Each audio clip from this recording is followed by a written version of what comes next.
POLYCET counselling attend అవుతున్నావా? అయితే video నీకోసమే. ఈ వీడియోలో నేను కౌన్సిలింగ్ ప్రాసెస్ మొత్తం స్టెప్ బై స్టెప్ క్లియర్ గా ఎక్స్ప్లెయిన్ చేస్తా.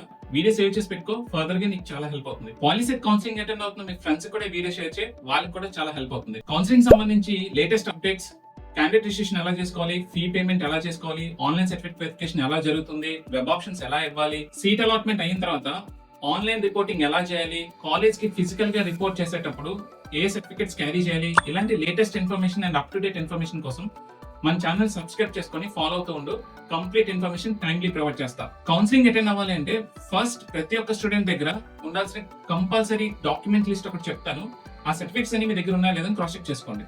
సో మినిమం డాక్యుమెంట్స్ ఏమి ఉండాలి అంటే పాలిసెట్ 2026 హాల్ టికెట్ ఉండాలి, ర్యాంక్ కార్డ్ ఉండాలి, ఆధార్ కార్డ్ ఉండాలి, ఎస్ఎస్సి మార్క్స్ మెమో ఉండాలి, ఒరిజినల్ లేకపోతే ఇంటర్నెట్ కాపీ ఉన్నా సరిపోతుంది, 4th class to 10th class study certificates ఉండాలి, క్యాస్ట్ సర్టిఫికేట్ ఉండాలి, మీరు మైనారిటీ స్టూడెంట్స్ అయితే మైనారిటీ సర్టిఫికేట్ ఉండాలి, టీసీ అనేది కాలేజ్ లో జాయిన్ అయ్యేటప్పుడు ఇస్తే సరిపోతుంది, ఇన్కమ్ సర్టిఫికేట్ ఉండాలి, అది కూడా Jan 1, 2023 తర్వాత ఇష్యూ చేసిందే ఉండాలి. ఓల్డ్ సర్టిఫికేట్స్ అనేది యాక్సెప్ట్ చేయరు.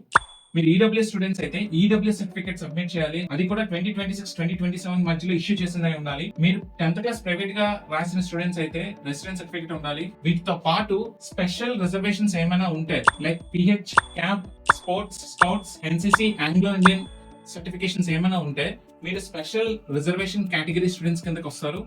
మీరు ఈ సర్టిఫికేట్స్ కూడా సబ్మిట్ చేయాల్సి ఉంటుంది. సో చాలా మంది స్టూడెంట్స్ ఉన్న ఇంకొక డౌట్ ఏంటి అంటే కౌన్సిలింగ్ ఆన్లైన్ లో జరుగుతుందో ఆఫ్లైన్ లో జరుగుతుందో అని డౌట్ పడుతున్నారు. సో ఆఫ్లైన్ కౌన్సిలింగ్ అనేది కేవలం స్పెషల్ రిజర్వేషన్ కేటగిరీ స్టూడెంట్స్ కి మాత్రమే. స్పెషల్ రిజర్వేషన్ కేటగిరీ స్టూడెంట్స్ ఎవరైతే ఉన్నారో వీళ్ళు ఒరిజినల్ సర్టిఫికేట్స్, వాళ్ళ స్పెషల్ రిజర్వేషన్ కేటగిరీ సర్టిఫికేట్స్ అన్ని పట్టుకొని 2 sets ఆఫ్ జెరాక్సెస్ కూడా పట్టుకొని మీరు గవర్నమెంట్ పాలిటెక్నిక్ విజయవాడ వెళ్ళి ఫిజికల్ ఆఫ్లైన్ వెరిఫికేషన్ చేయించుకోవాల్సి ఉంటుంది. సో వీళ్ళకి ఓన్లీ ఆఫ్లైన్ వెరిఫికేషన్ ఉంటుంది.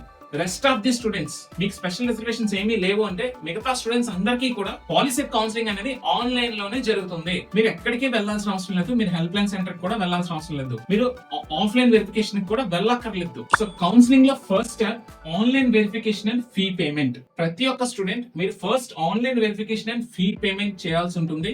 Online verification and fee payment చేయడానికి మనకి మెనూ అనేది ఈ విధంగా ఓపెన్ అవుతుంది. ఇక్కడ మీ పాలిసెట్ హాల్ టికెట్ నెంబర్, మీ ర్యాంక్ కార్డ్, మీ ఆధార్ నెంబర్, ఇక్కడ కనిపిస్తున్న ఇమేజ్ ఎంటర్ చేసి సబ్మిట్ కొడితే మీకు మీ డీటెయిల్స్ అనేవి ఈ విధంగా డిస్ప్లే అవుతాయి. ఇంటర్ఫేస్ అనేది ఈ విధంగా ఓపెన్ అవుతుంది. ఇక్కడ బై డిఫాల్ట్ డిస్ప్లే అయిన మీ పర్సనల్ డీటెయిల్స్ మొత్తం కరెక్ట్ గా ఉన్నాయా లేదా అని క్రాస్ చెక్ చేసుకోండి. ఇక్కడ ఎటువంటి మిస్టేక్స్ ఉన్నా మీరు హెల్ప్ లైన్ సెంటర్ కి వెళ్లాల్సి ఉంటుంది. సో ఇవన్నీ పర్ఫెక్ట్ గా ఉంటే నెక్స్ట్ ఏంటంటే మీ ఎడ్యుకేషనల్ డీటెయిల్స్ అనేది ఎంటర్ చేయాల్సి ఉంటుంది. మీ ఎడ్యుకేషనల్ డీటెయిల్స్ ఎంటర్ చేస్తే మీ లోకల్ స్టేటస్ అనేది డిసైడ్ అవుతుంది అన్నమాట.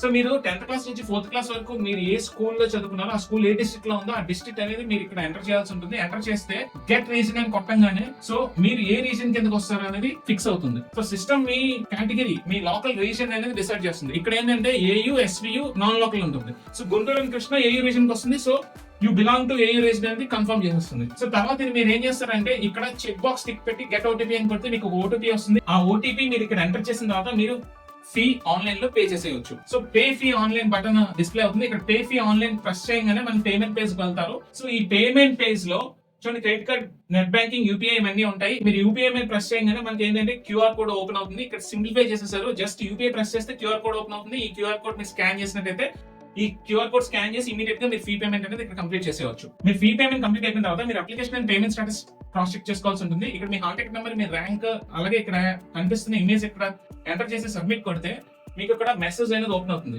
మీ సర్టిఫికేట్స్ అనేది వెరిఫై అయిపోయి మీరు వెబ్ ఆప్షన్స్ ఎంటర్ చేయడానికి ఎలిజిబిలిటీ వచ్చిందని. సో ఎవరికైతే ఈ మెసేజ్ వస్తుందో మీరు వెబ్ ఆప్షన్ ఎంటర్ చేయడానికి నెక్స్ట్ వెళ్ళిపోయారు. ఇక్కడ మీరు ఇన్ఎలిజిబుల్ అని వచ్చినా, నాట్ వెరిఫైడ్ అని వచ్చినా మీరు సర్టిఫికేట్స్ అన్ని పట్టుకొని మీరు నియరెస్ట్ హెల్ప్ లైన్ సెంటర్ కి వెళ్ళి ఆఫ్లైన్ వెరిఫికేషన్ చేయించుకోవాలి. కరెక్షన్స్ ఉంటే హెల్ప్ లైన్ సెంటర్ కి వెళ్తారు, కరెక్షన్స్ లేని వాళ్ళు వెబ్ ఆప్షన్స్ కి వెళ్ళిపోతారు. So if eligible candidates login to access web option. Step 3 ఏంటి?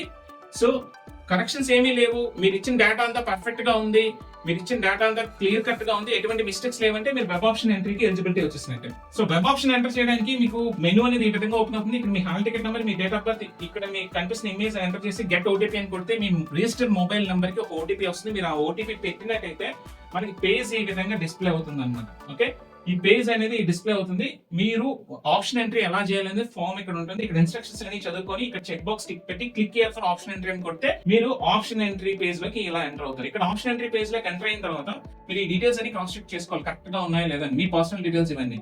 సో తర్వాత మీరు ఏం చేస్తారంటే సో మీరు రిక్వైర్డ్ ఇక్కడ ఏంటంటే ఆప్షన్ ఎంట్రీలో మనకి ఎలా ఉంటుందంటే చూడండి, ఈ మెనూ ఈ విధంగా ఉంటుంది. డిస్ట్రిక్ట్, ఇన్స్టిట్యూషన్ టైప్, బ్రాంచ్ అని చెప్పి. సో డిస్ట్రిక్ట్ మీకు ఏ కావాల్సిన డిస్ట్రిక్ట్ ఆ డిస్ట్రిక్ట్ సెలెక్ట్ చేసుకుంటారు. ఆ డిస్ట్రిక్ట్ లో ఏ కాలేజ్ కావాలో ఆ కాలేజ్ సెలెక్ట్ చేసుకోవచ్చు. ఇక్కడ ఏంటంటే 2 టైప్స్ ఆఫ్ కాలేజెస్ ఉంటాయి, గవర్నమెంట్, ప్రైవేట్, లేదా ఆల్ అని పెట్టుకోవచ్చు. ఆల్ అని పెడితే గవర్నమెంట్ అండ్ ప్రైవేట్ మిక్స్ అయి వస్తాయి. మీరు గవర్నమెంట్ పెడితే గవర్నమెంట్ వస్తుంది, మీరు ప్రైవేట్ అని పెడితే ప్రైవేట్ కాలేజెస్ వస్తాయి. సో మీరు ఆ డిస్ట్రిక్ట్ లో ఏ కాలేజ్ గవర్నమెంట్ కాలేజ్ సెలెక్ట్ చేసుకున్న తర్వాత బ్రాంచెస్ వస్తే బ్రాంచెస్ లో ఆ డిస్ట్రిక్ట్ లో ఆ కాలేజ్ లో ఏ బ్రాంచెస్ ఉన్నాయి, ఆ బ్రాంచెస్ అవైలబిలిటీ అని కనిపిస్తాయి. సో వన్స్ మీరు డిస్ట్రిక్ట్ గవర్నమెంట్ కాలేజ్ ఆల్ అని పెట్టగానే మీకు గుంటూరు డిస్ట్రిక్ట్ లో గవర్నమెంట్ కాలేజ్ లో ఏ బ్రాంచెస్ ఉన్నాయి మొత్తం డిస్ప్లే అవుతాయి. సో ఈ ఆప్షన్స్ ని మీ చాయిసెస్ లోకి ఇక్కడికి యాడ్ చేసుకోవాలి. సో మీ ఆప్షన్స్ ని ఈ చాయిసెస్ లోకి యాడ్ చేయాలి అంటే మీరు ఇక్కడ ప్లస్ బటన్ కానీ ప్రెస్ చేసినట్టయితే ఇక్కడ వచ్చిన ఆప్షన్స్ అన్ని కూడా మీ ప్రిఫరెన్స్ లిస్ట్ లోకి యాడ్ అయిపోతాయి. యాడ్ చేయడానికి కేవలం మీరు ప్రెస్ బటన్ ప్రెస్ చేసినట్టయితే ఇక్కడ ఉన్న ఆప్షన్స్ అన్ని కూడా మీ ప్రిఫరెన్స్ లిస్ట్ లోకి యాడ్ అయిపోతాయి. యాడ్ అయిపోయిన తర్వాత మీరు మళ్ళీ ఇక్కడ ఉన్న ప్రిఫరెన్స్ ఆర్డర్ మార్చుకోవాలంటే అప్ ఆరో డౌన్ ఆరో అనేది కొట్టినట్టయితే ఆటోమేటిక్ గా మనం ఎంబీటీఎస్ అనే ఈ ఆప్షన్ ని కిందకి పెట్టాలంటే మీరు డౌన్ ఆరో కొడితే ఈ ఆప్షన్ సెకండ్ ఆప్షన్ అయిపోద్ది, సెకండ్ ఆప్షన్ ఫస్ట్ ఆప్షన్ అవుతుంది. ఏదైనా ఆప్షన్ డిలీట్ చేయాలంటే ఇక్కడ డిలీట్ బటన్ కొడితే ఆప్షన్ అక్కడ నుంచి డిలీట్ అయిపోతుంది. సో ఈ విధంగా మీరు ఏంటంటే మొత్తం ఆప్షన్స్ అన్ని కూడా యాడ్ చేసుకొని సేవ్ కొడతారు. ఇక్కడ సేవ్ బటన్ ఉంది కదా, సేవ్ కొడితే మీకు ఏంటంటే ఆప్షన్స్ అనేవి సేవ్ అవుతాయి. సో సేవ్ అయిపోయిన తర్వాత మీరు ఏం చేస్తారంటే సేవ్ అండ్ ప్రింట్ అనే ఆప్షన్ ఉంటుంది. సేవ్ అండ్ ప్రింట్ కొడితే మీరు లాస్ట్ గా సేవ్ చేసిన ఆప్షన్స్ ని ప్రింట్ కూడా తీసుకోవచ్చు. ఓకే, సో ప్రింట్ తీసుకున్న తర్వాత మీరు లాగౌట్ కొట్టాలి. లాగౌట్ కొడితే మీరు ఇన్ని ఆప్షన్స్ సేవ్ చేశారు. సో ఈ లాస్ట్ గా సేవ్ చేసిన ఆప్షన్స్ ఇవి అని చెప్పి మీకు ఏంటంటే లాగౌట్ చేసేయాలని అడుగుతుంది. ఓకే అని కొడితే మీరు లాస్ట్ గా సేవ్ చేసిన ఆప్షన్స్ ను మీకు ఏంటంటే ప్రింట్ తీసి ఇలా డిస్ప్లే చేస్తుంది. సో చూడండి, లాస్ట్ గా సేవ్ చేసిన ఆప్షన్స్ ఈ విధంగా వస్తాయి. మీ డీటెయిల్స్ తో పాటు మీరు లాస్ట్ ఏ ఆప్షన్స్ అయితే సేవ్ చేస్తారో ఈ విధంగా వస్తాయి. ఈ స్టెప్ 3, స్టెప్ 4 వెబ్ ఆప్షన్స్ సంబంధించింది. సో స్టెప్ 3 లో ఓటీపీ పెట్టి లాగిన్ అవుతారు. లాగిన్ అయిన తర్వాత మీకు కావాల్సిన వెబ్ ఆప్షన్స్ అని ప్రిఫరెన్స్ ఆర్డర్ ఇచ్చుకుంటారు. ప్రిఫరెన్స్ ఆర్డర్ ఇచ్చిన తర్వాత ఆ ప్రిఫరెన్స్ ఆర్డర్ ని సేవ్ చేసేసుకుంటారు. సేవ్ చేసుకొని లాగౌట్ అవుతారు. ఎవరు కూడా ఫ్రీజ్ అనేది చేయొద్దు. ఫ్రీజ్ చేస్తే మీరు ఇంక మళ్ళీ ఆప్షన్స్ ని ఎడిట్ చేయలేరు, యాడ్ చేయలేరు, రిమూవ్ చేయలేరు. స్టెప్ 4 చూడండి, ప్రింట్ సేవ్డ్ వెబ్ ఆప్షన్స్. మీరు లాస్ట్ గా సేవ్ చేసిన ఆప్షన్స్ ని ప్రింట్ తీసుకోండి. సేవ్ చేసి ప్రింట్ తీసుకోండి. లాగౌట్ చేసే ముందు కూడా ఒకసారి ప్రింట్ తీసుకొని ఓకే కొట్టుకొని చూసుకోండి. ఓకే, సో నెక్స్ట్ ఏంటంటే స్టెప్ 5. సో డెడ్ లైన్ తర్వాత మీరు ఆల్రెడీ లాస్ట్ గా సేవ్ చేసిన ఆప్షన్స్ ఆటో ఫ్రీజ్ అయిపోతే, ఫ్రీజ్ అయిపోయిన తర్వాత మీకు టైం లైన్ ప్రకారం ఏ రోజు అంటే జూలై 6th ని సీట్ అలాట్మెంట్ అనేది రిలీజ్ చేస్తారు. సో సీట్ అలాట్మెంట్ చెక్ చేసుకుంటాం. మళ్ళీ మీరు లాగిన్ అవ్వాలి. మీ హాల్ టికెట్ నెంబర్, మీ ఆధార్, మీ డేట్ ఆఫ్ బర్త్ ఇవన్నీ ఎంటర్ చేసి మీరు లాగిన్ అయితే మీ సీట్ అలాట్మెంట్ మీకు జరిగిందా లేదా, మీకు వచ్చిన ర్యాంక్ కి, మీరు ఇచ్చిన ప్రిఫరెన్సెస్ కి మీకు సీట్ అలాట్మెంట్ జరిగిందా లేదా అనేది మీకు ఆ రోజు తెలుస్తుంది. జూలై 6th ని సీట్ అలాట్మెంట్ అనేది జరుగుతుంది. సో సీట్ అలాట్మెంట్ జరిగినట్టయితే మీరు నెక్స్ట్ ఏం చేయాలి అంటే మీకు అలాట్ అయిన కాలేజ్ నచ్చినట్టయితే మీరు ఏంటంటే step 6 self join to the allotted college. మీరు మీ కాలేజ్ అలాట్ అయింది నచ్చింది అనుకోండి, మీరు సెల్ఫ్ రిపోర్ట్ చేసేయాలి. సెల్ఫ్ రిపోర్ట్ ఎలా చేస్తారంటే ఆన్లైన్ లోనే సెల్ఫ్ రిపోర్టింగ్ చేసేయాల్సి ఉంటుంది. ఆన్లైన్ లో సెల్ఫ్ రిపోర్ట్ చేస్తే మనకు ఆల్రెడీ ఒక రిపోర్టింగ్ ఫామ్ ఇస్తారు. ఆ రిపోర్టింగ్ ఫామ్, జాయినింగ్ ఆర్డర్ ఇవన్నీ పట్టుకొని, original certificates, 2 sets of xerox copies అన్ని పట్టుకొని ఒక డెడ్ లైన్ ఉంటుంది. ఆ డెడ్ లైన్ లోపు కాలేజ్కి వెళ్ళి ఫిజికల్ గా రిపోర్ట్ చేయాల్సి ఉంటుంది. ఎప్పుడైతే మీరు కాలేజ్కి వెళ్ళి ఫిజికల్ గా రిపోర్ట్ చేస్తారో అప్పుడే మీ అడ్మిషన్ ని కన్ఫర్మ్ చేస్తారు. Print allotment order and report to allotted college. So self join online లో చేసేసిన తర్వాత డెడ్ లైన్ లోపు, so July 7th to July 10th మధ్యలో మీరు ఏం చేయాలంటే అలాట్మెంట్ ఆర్డర్ ని ప్రింట్ చేసుకొని మీరు ఆ కాలేజ్ కి వెళ్ళి ఒరిజినల్ సర్టిఫికెట్స్ తీసుకెళ్లి ఈ అలాట్మెంట్ ఆర్డర్ ని ఇచ్చి కాలేజ్ కి ఫిజికల్ గా రిపోర్ట్ చేసినట్టయితే వాళ్ళు వెరిఫై చేసుకున్న డీటెయిల్స్ అన్ని మీకు అడ్మిషన్ ప్రాసెస్ ని కంప్లీట్ చేస్తారు. నెక్స్ట్ స్టెప్ ఏంటి అంటే take acknowledgement from the college. మీరు కాలేజ్ నుంచి అక్నాలెడ్జ్మెంట్ తీసుకోవాలి. సో మీరు ఆన్లైన్ లో సెల్ఫ్ రిపోర్ట్ చేశాను, కాలేజ్ కి వచ్చి ఫిజికల్ గా రిపోర్ట్ ఇచ్చి, రిపోర్ట్ ఆర్డర్ కూడా ఇచ్చానని అక్నాలెడ్జ్మెంట్ ఇస్తారు. మీరు కాలేజ్ కి వచ్చి రిపోర్ట్ చేశారని అక్నాలెడ్జ్మెంట్ ఫామ్ కంపల్సరీ తీసుకోవాలి. ఆ అక్నాలెడ్జ్మెంట్ కాపీ కాలేజ్ నుంచి కంపల్సరీ తీసుకోవాలి. తీసుకుంటేనే మీ అడ్మిషన్ అనేది కన్ఫర్మ్ అయినట్టు. మీరు సెకండ్ కౌన్సిలింగ్ వెళ్ళాలి అనుకుంటే మీరు సెకండ్ కౌన్సిలింగ్ వెళ్ళొచ్చు. ఆల్రెడీ ఫస్ట్ ఫేజ్ లో సీట్ అలాట్మెంట్ అయ్యి కాలేజ్ లో రిపోర్ట్ చేసిన స్టూడెంట్స్ సెకండ్ కౌన్సిలింగ్ బెటర్మెంట్ కోసం వెళ్ళొచ్చు. అసలు ఫస్ట్ కౌన్సిలింగ్ లో సీట్ అలాట్ అవ్వలేని స్టూడెంట్స్ కూడా సెకండ్ కౌన్సిలింగ్ వెళ్ళొచ్చు. సో ఇది complete detailed information about your AP POLYCET counselling process. So important dates కూడా ఇక్కడ చూసేసినట్టయితే చూడండి, June 24th to June 30th online certificate verification and fee payment జరుగుతుంది. June 29th to July 3 web option entry జరుగుతుంది. July 4th web option change చేసుకోవడానికి last date. July 6th మీకు seat allotment చేస్తారు. July 7th to 10th మీరు కాలేజ్కి వెళ్ళి self report చేయాలి. కాలేజ్కి వెళ్ళి సెల్ఫ్ రిపోర్ట్ చేయాలి ఫిజికల్ గా. July 7th నుంచే కాలేజ్ క్లాస్ కమెన్స్ అవుతుంది. So this is the complete information about your AP policy 2026.